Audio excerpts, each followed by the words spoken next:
हाँ जी, यहाँ से शुरू करते हैं चेक करना कि आपका एक एक प्रोग्राम क्या क्या किया है। तुमने देखा आरपीजी 9 तक बना था, तो तुमने आरपीजी 10, 11, 12, 13, 14, 15, 16, 17, 18, 19, 20 प्रोग्राम बनाया। Very good. और ये काफी कुछ तुमने ये चीजें बना रखी है।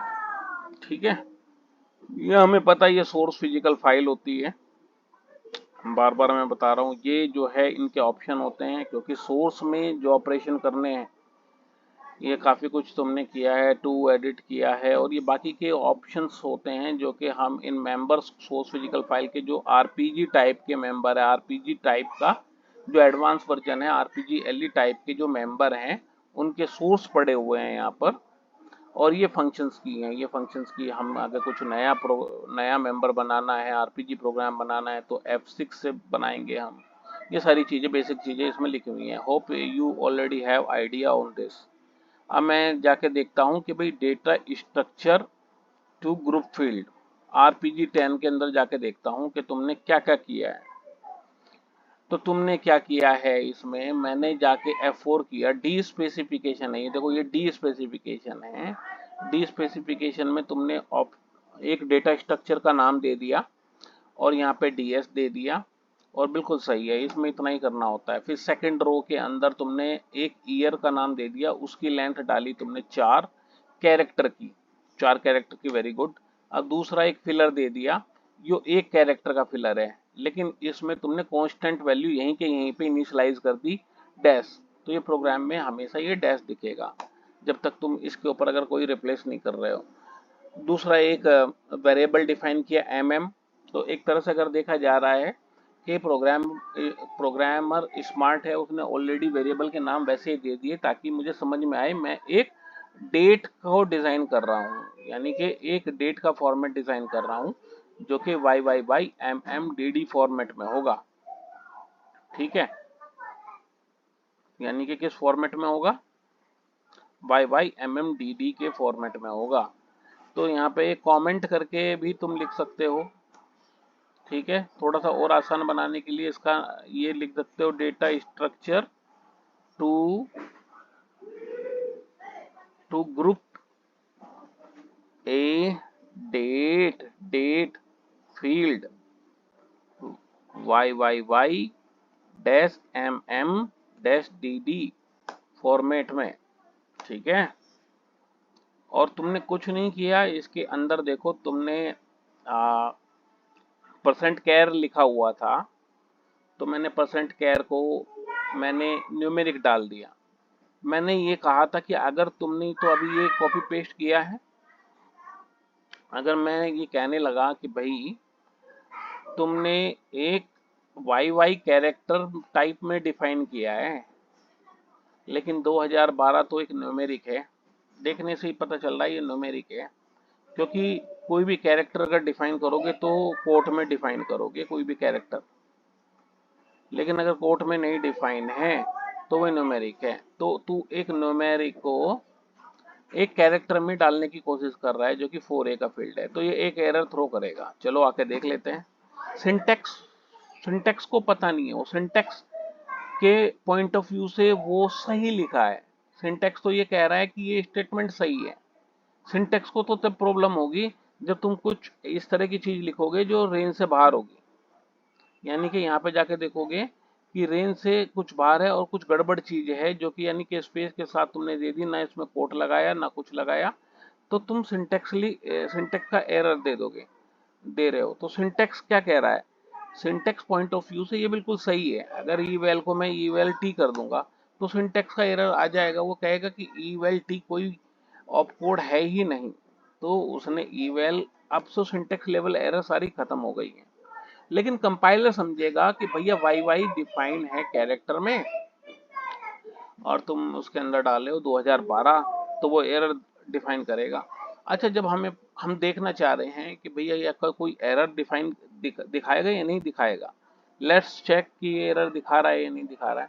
मैंने 14 करके कंपाइल किया, यहाँ पे देखो यार ये 30 के एरर तो मिनिमम दिखा ही रहा है। चलो आके इसको देखते हैं कि क्या एरर है। उसका तरीका है वर्क स्पूल फाइल। यहाँ पे बॉटम में जाने के लिए शिफ्ट F6 और सबसे नीचे, क्योंकि हमने RPG10 को कंपाइल किया है तो RPG10 की फाइल को ही देखना है हमें। ऐसा नहीं है कि हम RPG 19, 18 और 8 में घुस जाएंगे। RPG10 का स्पूल बनाया है, RPG10 को कंपाइल किया है, उसके अंदर एरर आ रही है तो वही देखनी है, उसी की स्पूल देखनी है।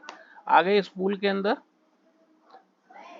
AS400 सिस्टम जब भी हम किसी भी सोर्स को कंपाइल करते हैं तो उसके बैकग्राउंड में एक स्पूल बनाता है, उसके अंदर सारा उसके सक्सेस और अनसक्सेस की सारी कहानी लिख देता है, वो कहाँ कहाँ गड़बड़ हुई है उसमें।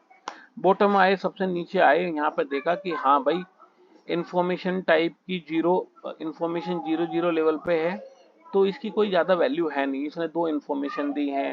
वार्निंग 10 के लेवल की है, ठीक है, तो वो भी 0 है, 20 भी 0 है, तो इन दोनों में तो कुछ वरीड करना ही नहीं है। तो थोड़ी सी जो एरर होती है वो 20 की और 30 की और 40 की लेवल की होती है, 30 की ज़्यादातर मिलेंगी, सीवियर एरर 30 और 30 प्लस की एरर ज़्यादा मिलेंगी, ठीक है। और इन्हीं पे ज़्यादा फोकस करना है, तो ये अगर इन पे रिजोल्व हो गई तो ये सारी रिजोल्व हो जाती है ऑलमोस्ट। अब मैंने पेज अप किया, पेज अप करके मैंने देखा the types of right and left side does not match. ये कह रहा है उल्टे हाथ की तरफ और सीधे हाथ की तरफ दोनों के टाइप मैच नहीं कर रहे भाई, यानी कि या तो एक कैरेक्टर है एक न्यूमेरिक है। ऑब्वियस सी बात है, हमें पता है कौन सा कैरेक्टर है कौन सा न्यूमेरिक है, क्योंकि प्रोग्राम में हम चाहते ही थे इसी तरह की एरर दिखे ताकि हम एरर हैंडलिंग समझे। RNF 7416 मैंने ये सर्च किया और आगे सर्च करते हैं हम, शिफ्ट F4 करते जाते हैं प्रेस। अब यहाँ पे फिर वही कहानी, ठीक है। यहाँ पे थोड़ी सी इसने कहा कि भैया इस लाइन में कुछ ज्यादा पता नहीं चल रहा है, ठीक है, इसने ये कह दिया कि इवेल ऑपरेशन में मैच नहीं कर रहा, ठीक है। चलो जाके देखते हैं कौन सा स्टेटमेंट है। अभी तो स्टेटमेंट हमने 3-4 ही स्टेटमेंट डाले हैं प्रोग्राम के अंदर। जब तुम एक्चुअल में काम करना शुरू करते हो तो वहाँ 10-10, 5-5 हजार लाइन के कोड मिलते हैं, तो उसको ढूंढना पड़ता है। अब मैं यहाँ पे आ गया, मैं थोड़ा सा देखो, ये राइट साइड में इसके सीक्वेंस दिखाता है, यानी कि 120 और 130 वाली लेंथ में देखो 100 यहाँ तक खत्म हो गए, 110, 120 और 30 में दिखा रहा, तो यानी कि इस साइड में कहीं पे पड़ा होगा भाई वो उसका स्टेटमेंट। तो शिफ्ट F7 करके हम देख लेते हैं, ये स्टेटमेंट था ना वो। अच्छा, इस अब एज ए प्रोग्रामर तुम्हारी रिस्पॉन्सिबिलिटी यहाँ तक तो ये है कि तुमने वो एरर की जगह पता कर ली, ये समस्या यहाँ है। इस समस्या में ये कह रहा है कि उल्टे हाथ की तरफ और राइट हाथ की तरफ दोनों या तो सेम करो, या तो वाई वाई भी न्यूमेरिक करो, या भाई ये जो चीज है इसको कैरेक्टर कर दो, तब कहानी बनेगी। वापस आ गए बाहर निकल के सोर्स में वापस आ गए, RPG10 में 2 करके ओपन करा, तभी तो एडिट कर पाएंगे, 2 करके ओपन करोगे, ठीक है। तो एडिट का ऑप्शन है 2, तो मैंने इसको कैरेक्टर में कन्वर्ट कर दिया। तो मेरे का कहने का मतलब है 2012 को वाई वाई में मूव करने से पहले भैया इसको कैरेक्टर बना दो। 2012 को वो कैरेक्टर बना देता है और वो 2012 इस तरह से ट्रीट हो जाता है 2012। अब ये न्यूमेरिक कैरेक्टर है लेकिन अल्टीमेटली है एक कैरेक्टर, ये चला गया वाई वाई में।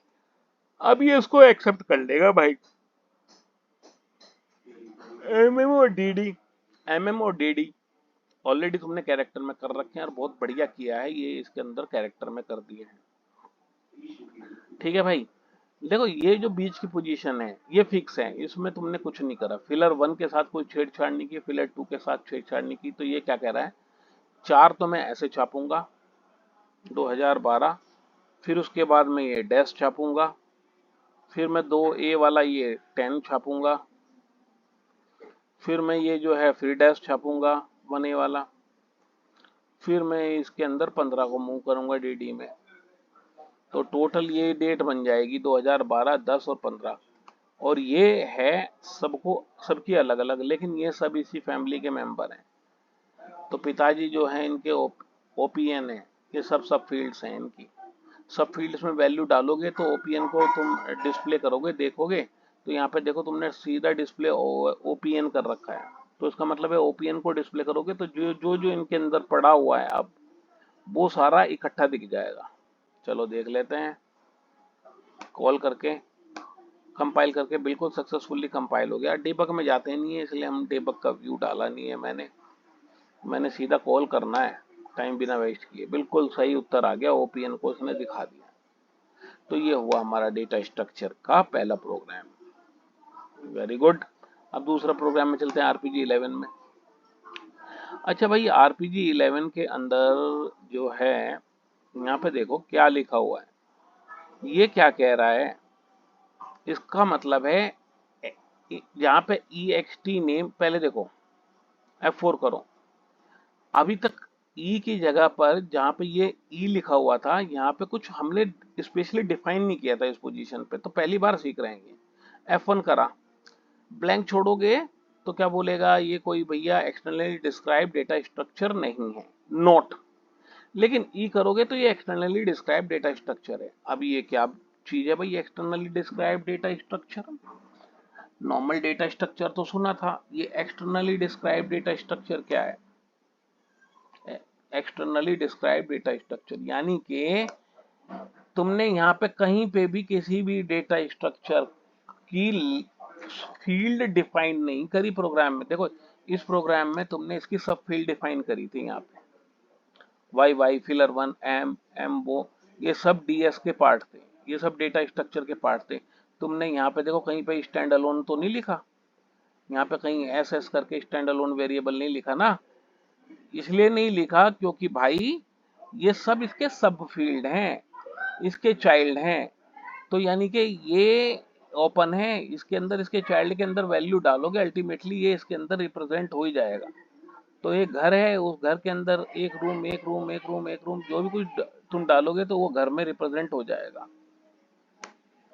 तो इसलिए इसको डेटा स्ट्रक्चर बोलते हैं। लेकिन एक्सटर्नली डिस्क्राइब डेटा स्ट्रक्चर क्या है यार? मेरे को अगर मान के चलो कि अभी तो ये 5 ही फील्ड थे इस वाले प्रोग्राम में, सपोज करो मुझे 100 फील्ड लेने हैं, तो क्या लिख के बैठोगे तुम बार बार? और 10 प्रोग्राम में लेने, सारे लिख के बैठोगे, ये लिस्ट बहुत लंबी हो जाएगी, बनाते बनाते थक जाएगा बंदा। और सपोज करो कि 20 प्रोग्राम में यूज करना है, तो हर प्रोग्राम में वो 100 लाइन का कोड लिखना पड़ेगा। कोई ऑल्टरनेटिव है? हाँ भाई, एक ऑल्टरनेटिव है, एक फाइल, एक पीएफ बना के रख दो और एक डेटा स्ट्रक्चर को एक्सटर्नली डिस्क्राइब कर दो, उस पीएफ का नाम दे दो यहाँ पे EXT नेम में। अब क्या होगा, EXT नेम में कस्ट का नाम दे दिया तुमने, ठीक है भाई। EXT नेम में तुमने कस्ट का नाम दे दिया। देखो तुमने कस्ट नाम की कोई फाइल बना रखी क्या, CUST? अभी कस्ट नाम की कोई फाइल नहीं है, तो इसलिए वो उसको, उसके ऑब्जेक्ट को, उस फाइल के ऑब्जेक्ट को पकड़ेगा क्या? ठीक है। तो एक काम करते हैं, ये देखो, ये देखो, हम ऑलरेडी कोई फाइल पड़ी होगी, ऑलरेडी कोई फाइल पड़ी होगी, DDSSRC में जाके देखते हैं। कोई फाइल है सिंपल सी, कॉलेज वन उठा लो यार, ठीक है। ये भी थोड़ा सा सही से नहीं बना रखा तो नहीं, ये सारी चीज छोड़ रखी है, अलाइन करो भाई इसको पूरा। ये देखो, चलो मैं इसी को कंपाइल कर लेता हूँ मैं यार, देख लेते हैं इसको कोई लॉजिकल। ठीक है, ये बन गई, देखो क्रिएटेड हो गया, बन गई। अब क्या है कि एक रोल नंबर है 3S का, एस नेम है और CCD है। चलो अब मैंने गए वापस कॉलेज वन, RPGSRC, मैं इसका पूरा स्ट्रक्चर उठाने की कोशिश कर रहा हूँ रन टाइम में, ठीक है। तो मैंने एक्सटर्नली डिस्क्राइब फाइल में इसको दे दिया, यहाँ पे आ जाओ पहले, QDDSSRC शिफ्ट, मैंने शिफ्ट F3 करा, यहाँ पे रुक जाओ मैं दिखाता हूँ, शिफ्ट F3 यानी कि एडिट मोड में मुझे साथ ही के साथ में बाहर, बिना बाहर निकले यहाँ से मेरे को कोई चीज ब्राउज करके वेरीफाई करनी है, तो मैं शिफ्ट F3, और मैं किस सोर्स फिजिकल फाइल में है वो DDSSRC, नाम भूल गया हूँ तो F4 कर दो, कॉलेज वन की पीएफ है, एंटर कर दे। देखो नीचे दिख गई सारी कॉलेज पीएफ, यहाँ पे देखोगे ना ब्राउज मोड में खुल गई है, और ये यहाँ पे ये सारी डिटेल बताता है कि भैया ये कौन सी लाइब्रेरी में है, मिसोजस वन में है, कौन सी सोर्स फिजिकल फाइल का कौन सा मेंबर है, कॉलेज वन। अच्छा ये रेफरेंस मिल गया मुझे यहाँ से, तो एक तो मुझे यहाँ पे इसका नाम कॉलेज वन, कॉलेज कर दो, COLLEGE 1 कर दिया कॉलेज, ठीक है। अब ये देखो प्री फिक्स पी अंडरस्कोर, इसका मतलब है कि भैया मेरे इसने प्री फिक्स लगाया, यानी कि रोल नंबर जो है इसका, यहाँ पे प्रोग्राम उसको पी अंडरस्कोर रोल नंबर बना देगा। एस नेम है तो प्रोग्राम इसको पी अंडरस्कोर एस नेम बना देगा, लेकिन एट्रीब्यूट वही रहेंगे। तो इसका फायदा क्या हुआ भाई? फायदा ये है कि एक ही फाइल के फील्ड को डिफरेंट डिफरेंट नाम करके हम मल्टीपल टाइम यूज कर सकते हैं। अगर हम सेम नाम यूज करेंगे तो वो उसको डिफाइन नहीं करने देता, ठीक है, वो कहेगा कि ऑलरेडी डिफाइंड है। तो इसमें प्रीफिक्स का कॉन्सेप्ट भी आ गया। प्रीफिक्स क्या है? प्रीफिक्स क्योंकि हमने जब कॉलेज डिफाइन कर दिया तो उसी के स्ट्रक्चर के वेरिएबल लेने पड़ेंगे। तो रोल पी रोल के अंदर 3s का ही डालो भैया। चलो 3s क्योंकि न्यूमेरिक है तो हम कोट हटा देते हैं यहाँ से। अब दूसरा है S name, P underscore S name. S name 5 character का है तो अमित एस, ये 5 कैरेक्टर का ये डाल दिया। तीसरा है CCD 3s, तो underscore P underscore P underscore तीसरा फील्ड क्या है? CCD। और भैया ये मैंने आसानी पड़ जाए, मुझे बार बार ना खोलना पड़े, तुम बार बार सेशन में जाके चेक भी कर सकते हो या इसका फोटो लेके भी रख सकते हो, लेकिन जब तक आप, सबसे सही तरीका यही है, सिर्फ F3 करके इसको ब्राउज मोड में देख लो बिना स्क्रीन को बाहर निकले। यहाँ से पता चल जा रहा है ना 3s का है भैया, तो 3s का नहीं दूंगा तो ये फिर एरर देगा, तो मुझे बिना कोट के 3s का देना है, तो मैंने चल ये दे दिया और बता, ताकि याद रहे। ठीक है, इस तरह से बहुत सारे ही कर सकते हैं। अब DS1 एक, अब देखो तुम, मैंने कहीं पे इनका रोल नंबर, कहीं पे मैंने कोई स्टैंड अलोन वेरिएबल नहीं डिफाइन किया, नहीं मैंने इसका सब फील्ड डिफाइन किया, लेकिन ये DS1 इसी तरह से बिहेव करेगा कि कॉलेज 1 के अंदर जितने फील्ड हैं उसका एक डेटा स्ट्रक्चर बना देता है। और डेटा स्ट्रक्चर की भैया जो है, बाकी तो फील्ड ब्लैंक है, लेकिन शुरू की 3 फील्ड में ये डाल दिया 1 2 3 अमित एस और 999। चलो देखते हैं क्या होता है। देखो ये कंपाइल हो गया, यहाँ पे सक्सेसफुल लिख के आ गया। वर्क स्पूल फाइल करके चेक भी कर सकते हो कि भैया RPG11 के साथ क्या हुआ। RPG11 के साथ program RPG11 successfully placed in library, तो इसका मतलब है 00 आ रहा है यहाँ पे, देखो ये 00 आ गई, 10 और 20 30 की एरर, और ये सक्सेसफुली, इसका मतलब है कंपाइल हो गया। ठीक है, अब तो हम इसको डिबग मोड में लाने की कोशिश करते हैं। मुझे पता है क्या गलती है, लेकिन फिर भी मैं एक बार करके दिखाता हूँ। ये नहीं आएगा डिबग मोड में, आ तो जाएगा सॉरी, लेकिन ये जो है इसका सोर्स नहीं दिखाएगा। देख लेते हैं भैया सोर्स दिखाता है क्या नहीं दिखाता। देखो नहीं दिखाया। क्यों नहीं दिखाया? कई बार बताया है, जब तक तुम इसको डिबगिंग व्यू सोर्स में कंपाइल नहीं करोगे तो क्या वो घंटा दिखाएगा उसको? तो डिबगिंग व्यू को मैंने सोर्स किया, यहाँ से F10 किया, पेज डाउन किया, सोर्स कर लिया, एंटर किया। पुराने ऑब्जेक्ट को रिप्लेस करना है, हाँ भाई रिप्लेस करना है, ओके ठीक है। चलो ये तो शॉर्टकट है, इसमें यूज नहीं होता, बार बार आदत पड़ी हुई है। तो यहाँ से मैंने strdbg ndebug देख ले, तो ndebug strdbg rpg11। अब देख लेते हैं कि भैया ये डिबग मोड में आ गया, और देखते हैं क्या ये कॉलेज फाइल को एज ए डेटा स्ट्रक्चर की तरह यूज कर पा रहा है। अगर कर पा रहा है तो ये तो बहुत बढ़िया तरीका है, एक्सटर्नली डिस्क्राइब्ड कर दिया फाइल को, एक पीएफ को, उसको डेटा स्ट्रक्चर ले लिया प्रोग्राम में, कॉल RPG11। ठीक है, चलो जी नीचे आओ। सबसे पहले तो मैं यही देखना चाहता हूँ कि PEVAL DS1 कैसा बना है। ओ भाई मेरे, देखा तुमने, पी अंडरस्कोर करके इसने सारा डेटा स्ट्रक्चर बना दिया, इसको मैंने कहीं फील्ड डिफाइन नहीं करी। P P underscore roll, P underscore S name, P underscore CCD, P underscore course, P underscore ed, ये पांचों फील्ड जो है इसने डेटा स्ट्रक्चर में ले लिए हैं, लेकिन शुरू की 3 ही फील्ड के अंदर मैंने कुछ डाला और फिर मैंने DS1 को फिर वापस DS1 करा तो मैंने देखा शुरू की 3 फील्ड में मैंने कुछ डाला, बाकी की 2 फील्ड में मैंने कुछ नहीं डाला था। बट समझने वाली बात यह है, सारी फील्ड को उसने P अंडरस्कोर से स्टार्टिंग फील्ड बना दी है, ठीक है। और नहीं तो वो ये बोलेगा कि भाई नेम ऑलरेडी एग्जिस्ट है, तो प्रीफिक्स ने इसका, मैं इसको कुछ भी कर सकता हूं, मैं ए लिख सकता था गॉड, या अमित लिख सकता था या कुछ भी लिख सकता था, तो उसी से प्रीफिक्स होकर स्टार्ट हो जाएगा। चलो देखते हैं DS1 क्या डिस्प्ले करता है। तो भैया DS1 ने जो है, मैं कॉल कर लेता हूँ डायरेक्ट RPG11, बिल्कुल सही किया उसने।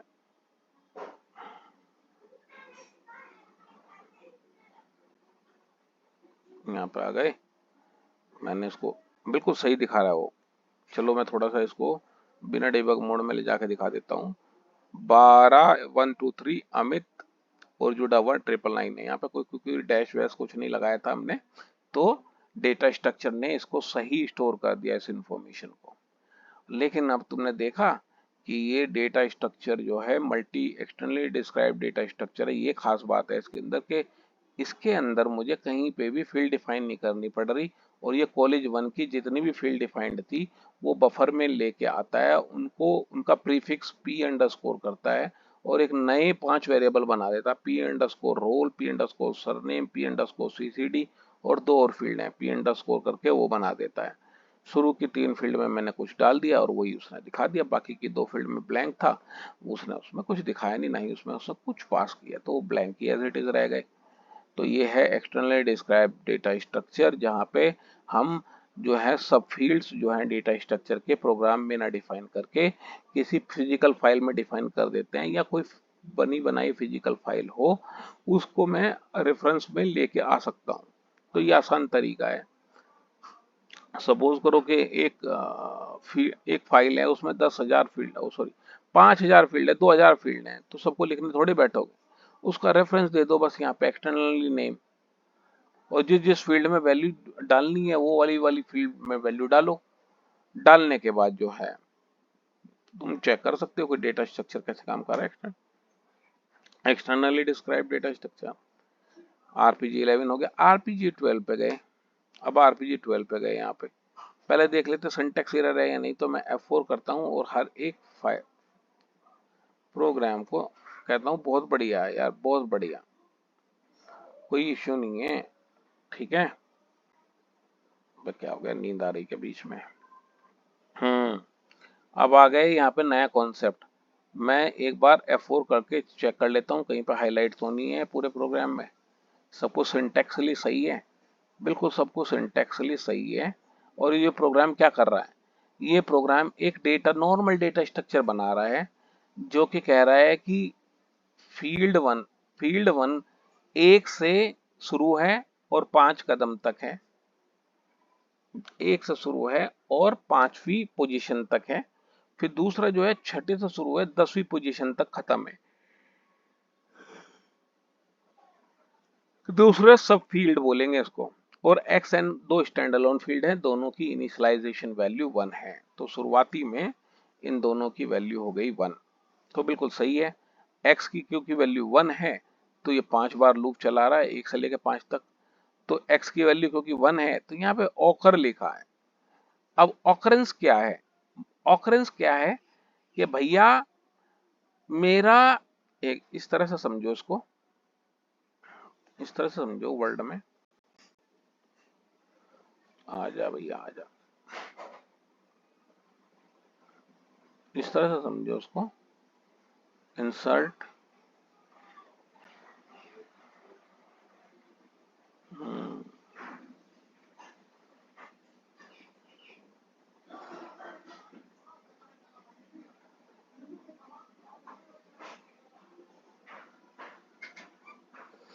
देखो इसको इस तरह से समझो कि S1 एक डेटा स्ट्रक्चर है, लेकिन इसके भी 10 ऑकरेंस है हर एक डेटा स्ट्रक्चर में। जैसे S1 है, S1 है, इसका ये पहला ऑकरेंस हो गया, ये S1 का दूसरा ऑकरेंस हो गया, ये S1 का तीसरा ऑकरेंस हो गया, ये S1 का चौथा ऑकरेंस हो गया, ये S1 का पांचवा ऑकरेंस हो गया। और हर एक ऑकरेंस में पेज डाउन कैसे होगा यार ये, हर एक ऑकरेंस में 3 फील्ड है, हर एक ऑकरेंस में क्या है, 2 फील्ड है, फील्ड 1 और फील्ड 2। तो इस तरह से देख ले,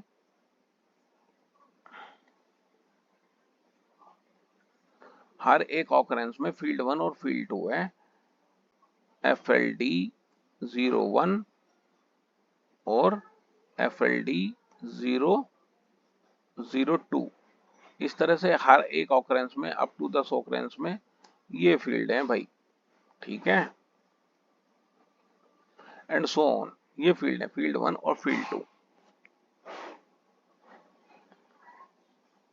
अब ये क्या कह रहा है, x इक्वल टू 1 से लेके 5 तक का लूप चलाओ भाई, लेकिन पहले ऑकरेंस से अब यहाँ पे देखो DS1, जब भी ऑकर हम कीवर्ड यूज करते हैं, ये पहले तो यूज कर रखा है हमने, एक से लेके 5 तक लूप चलाओ, लेकिन ऑकर करो कहां से स्टार्ट करो, पहले से ऑकर करो, और कौन सा डेटा स्ट्रक्चर है वो DS1 को करो, और यहाँ पे n डिफाइन कर दिया। n मतलब बताता है कि भाई वो जो है उसकी वैल्यू, n बताता है उसकी वैल्यू कि कौन से नंबर का वो है। तो मैंने पहले नंबर से शुरू करा, पहला ऑकरेंस डेटा स्ट्रक्चर में क्या पड़ा है, तो पहले में मैंने डाल दिया, क्योंकि 1 पड़ा था तो पहले में 1 डाल दिया, और फील्ड नंबर 2 में भी 1 डाल दिया। फिर x को x+2 करा, तो दूसरे वाले में 2 डाल दिया, तीसरे में 3 डाल दिया, 4 डाल दिया, 5 डाल दिया, 6 डाल दिया, इस तरह से कर दिया। तो रिजल्ट आएगा कितना, क्योंकि ये 10 ऑकरेंस है तो 10 तक आएगा रिजल्ट। तो इस तरह से रिजल्ट आएगा भैया, क्योंकि इसकी वैल्यू फील्ड 1 की मैंने क्या डाली, 1 डाल दिया तो 11 आ गया, फिर मैंने दूसरे में डाला 22 आ गया। इस तरह से सोचो कि इसकी वैल्यू डालते चला गया, अब हम फिर 33 आ गया।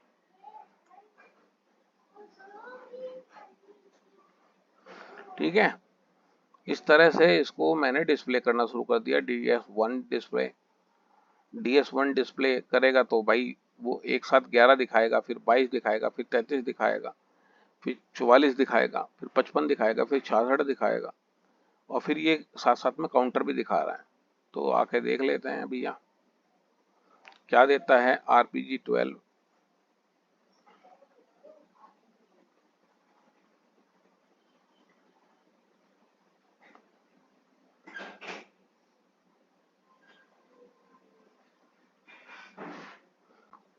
देखो 11 11 दिखा दिया। तो दूसरा ये कह रहा पहले काउंटर की वैल्यू है ये, क्योंकि n की वैल्यू, फिर 22 दिखाया, फिर दूसरे काउंटर की वैल्यू 33 दिखाया, तीसरे काउंटर की वैल्यू 44 दिखाया, चौथे काउंटर की वैल्यू 55 दिखाया। इस तरह से ये 10 तक दिखाता है। ओके, 5 तक इसलिए दिखाता है, हालांकि ऑकरेंस तुमने 10 लिए हैं, लेकिन लूप तुमने 5 बार लगाया, खाली लूप तुमने 5 बार लगाया है। तो ऑकरेंस समझ में आ गया। इस तरह से लूप अगर तुम 10 बार लगा लो, कोई मना कर रहा है आपको, 10 बार लगा लो, क्योंकि डायमेंशन उसका 10 बार दे रखा है।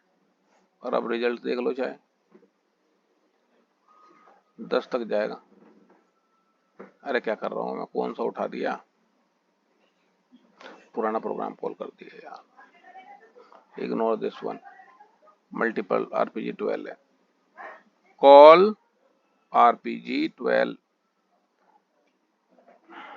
पहले 5 तक दिखा रहा था, अब देख छठे वगैरह शुरू हो गया, छठा, 7वां, 8वां, 9वां, 10वां, 10 तक दिखा दिया भाई, सारे दिखा दिए इकट्ठे RPG12 में। ठीक है, क्योंकि अब मैंने लूप 10 तक लगा दिया, तो सारे भर दिए उसने हर। तो मल्टी ऑकरेंस डेटा स्ट्रक्चर क्या है, ये एक तरह का एरे है, लेकिन एरे में एक ही फील्ड होती है, लेकिन इसकी एक फील्ड के अंदर ही एक तरह का डेटा स्ट्रक्चर होता है। तो एक ही टाइप के डेटा स्ट्रक्चर को 10 बार दिखाना, डेटा स्ट्रक्चर अपने आप में मल्टीपल फील्ड टाइप के फील्ड रख सकता है, लेकिन एक बॉक्स के अंदर उसको रख दिया पूरे डेटा स्ट्रक्चर को इसी टाइप का, इसी फॉर्मेट का डेटा स्ट्रक्चर को 10 बार मेमोरी में डिफाइन करने का तरीका है ओकर्स। इसको डिबग लगा के भी देख सकते हो।